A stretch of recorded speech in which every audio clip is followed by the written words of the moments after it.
Hello everyone, my name is Krase. I'm the social worker here at the Carpentersville Police Department. We are here today for a Family Matters presentation on common fraud cases affecting our community. Family Matters is a family program that's sponsored here at the Carpentersville Police Department. Due to COVID, we have been doing it all online through our YouTube channel, posting it on our website, things like that.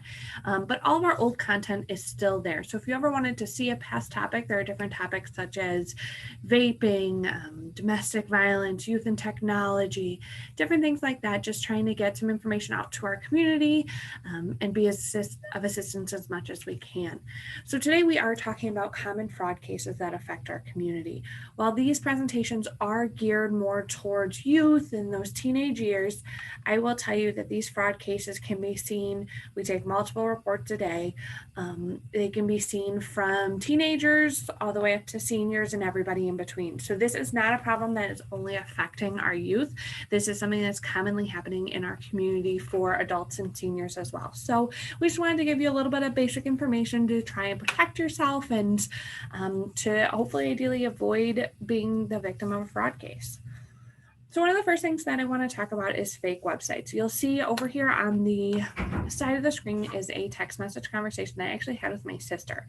And it wasn't that long ago, it was within the last couple of weeks, that she said, even though her daughter's birthday isn't for a few months, this Little Tikes castle's on sale for $64, and this is what she wanted to get her, and how great is that?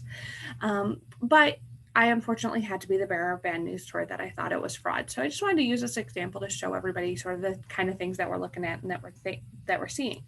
So when she sent this to me, I immediately, in a separate web browser, I did not click the link she said. In a separate web browser, I opened up the Little Tikes website. I looked for the castle, and I can see on their website that it's marketed for $400. If a store is selling something for $400 new, I highly doubt that you're going to find the exact same thing for $65 on a different website. It's just not practical. One of the first things that I noticed beyond, sort of the price difference is if you look at the website address for what she sent me, Little Tikes is spelled wrong. That is a big indicator that it is not a legit site. Any major manufacturer such as Little Tike that's been around forever is going to have, like it shows up here, littletikes.com. It's not going to be na.littletikes.cc. It's going to be a legitimate website with their company name because that's their brand and that's how they market themselves. They're not going to spell their own name wrong. So it's important to kind of look through that and say, this doesn't exactly look right. So it had two things going against it. So I unfortunately had to be the bearer of bad news to my sister and say, hey, I think if you give them $64, your credit card's going to be compromised and you're going to be out your money and you're never going to get this product. Okay. So one of the big things that we see is phishing emails. Phishing emails are a email that you receive that is fraudulent attempt to obtain sensitive information or data such as your usernames, your passwords, your credit card details, or other sensitive information by impersonating a company. So here you can see in this first example that this is a supposed email from PayPal. It says your response is required. There's a problem with your account. Please click this button. I would, probably put money on it that if you click that button, it's going to be a site that looks like PayPal, but it's not going to be PayPal. And then you're going to put in your username, your password, your account information, your credit card number. And now this fraudulent site is going to have access to all that information. Even if they get your login information and you don't give them your credit card, they now can log into your PayPal account and now have all of that information. So it's really important to not click links in emails. So if I get an email that has a link in it saying, there's a problem with your account, what I do is I'll close out that email. I would then go into a separate web browser where I would go into my PayPal account. If there's nothing notated on my PayPal account, it's probably not legitimate.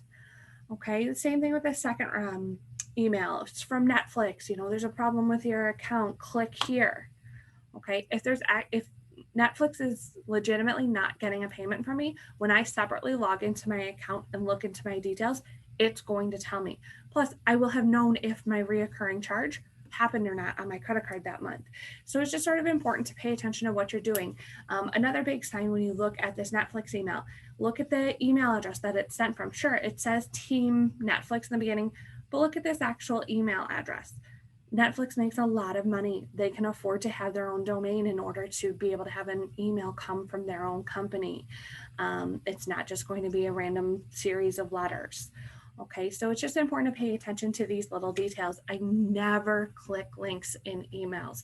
If there's a good sale at a store, anything like that, you can always open up a separate, it takes an extra 10 seconds, open up a second web browser and type in that store's information in order to access that deal.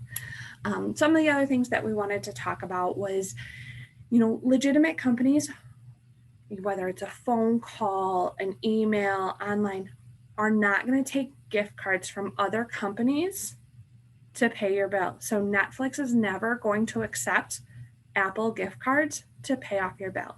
So it's important if you get a phone call saying, oh, you need to go and get me $500 in iTunes gift cards. That is not going to be legitimate. No company is going to have you pay by another company's gift card. They want your money. Okay. Bitcoin, I'll be honest and say I don't know a whole lot about it, but I know that a lot of the fraud cases that we see are people sending Bitcoin to pay for their bills, to pay for different things like that, that they get this phone call and say, we need this money. Okay. It's important that we pay attention who we're sending stuff to, whether it seems legitimate or anything like that. If it doesn't seem quite right, it probably isn't. Okay. Phone calls that you may get for charities or donations. Well, I am all about giving to charity. I think especially a lot of our social service agencies do amazing things. Once you get the phone call, say, okay, I'll donate on your website. And then hang up the phone and go to their website and do the donation. Doing anything over the phone, it's hard to tell if something's legitimate or not. They have ways now where they can change your caller ID. So I can say I'm calling, I can use my cell phone, use this thing on the internet, and it turns my cell phone number into saying it's from the Carpentersville Police Department. Anybody can do it. So it's very important to be very careful of making sure that you know who you're talking to on the phone, that you know what you're doing. So any legitimate charity or organization is going to have a donation button on their website or a way that you can donate that's not over the phone. So it's important to be able to stop, look into that, look to make sure it's real. Put the, if it's an organization you've never heard of, put the name into Google, see what comes up, see if other people have reported online that this is a fraud. Big thing when you are shopping online, do not save your credit card numbers in your account. Amazon is a big one. You save your credit card number in there, and then if anything happens to your account, if your passwords get compromised, your credit card information is all there and saved and ready to be taken. So it's best. I know it's annoying. I know it's a pain, but type your credit card number in every time. Don't save it. It makes it a lot less susceptible. We need to make sure that we're guarding our account information. Make sure that we're not giving it to friends and family. And while, I'm not saying that this is a good idea, but let's say you share your Netflix password with a couple of different people. Make sure that that's not the same password that you use for PayPal or other things, because the more you put it out there, the more other people know about it. So have a couple of different passwords. For the most part, let's take PayPal. And we've gotten a couple of scams recently saying, oh, well, they told me I needed to pay $50 to unlock my account. Okay, that's not a legitimate thing that companies do. You may have to pay your past due balance if you have one, but they're not going to make you pay a service fee for something that isn't real, that isn't there, that you haven't agreed to. Okay. Telephone calls in general are very difficult. Netflix, PayPal's, big companies like that do not have the manpower where they're going to be making phone calls, that they're going to be tracking you down for things like this. So automatically those are suspicious if you get phone calls like that. Again, you can hang up, you can go onto your computer, log into your actual account and see if it's operating the way that it should be. Another fraud that we've seen is, say Netflix calls you and says, you're late on your bill. Send us an iPhone 12 and we'll make it right. Again, it goes along with the gift cards. They don't want services, products, gift cards for other companies. They want their money. Okay. So, we've had a couple where people are sending iPhones to pay bills, things like that. Legitimate companies will not exchange products that you buy for their services. Okay. The next thing is sort of on the same line is the act now deals, whether it's somebody coming up to the house, a phone call, anything like that that says act now, you have to do it now, you've got 7 minutes, all of this stuff. It's geared to get you to do something before you can think about it. So in the village of Carpentersville, people who go to door are required to have a permit. If they do not have a permit, please call. It's very important that that process happens. And just because somebody has a permit does not mean that they are legitimate necessarily. So it is important that you're paying attention to what information you give out, whether you want the service or not. If it's somebody who has a legitimate service that they're trying to sell, they make commission on going door to door, things like that. If you say, hey, come back in a couple hours, come back tomorrow, if it's legitimate, they're going to do it. A lot of these act now deals are just trying to catch you when you're not paying attention, and you'll give up information.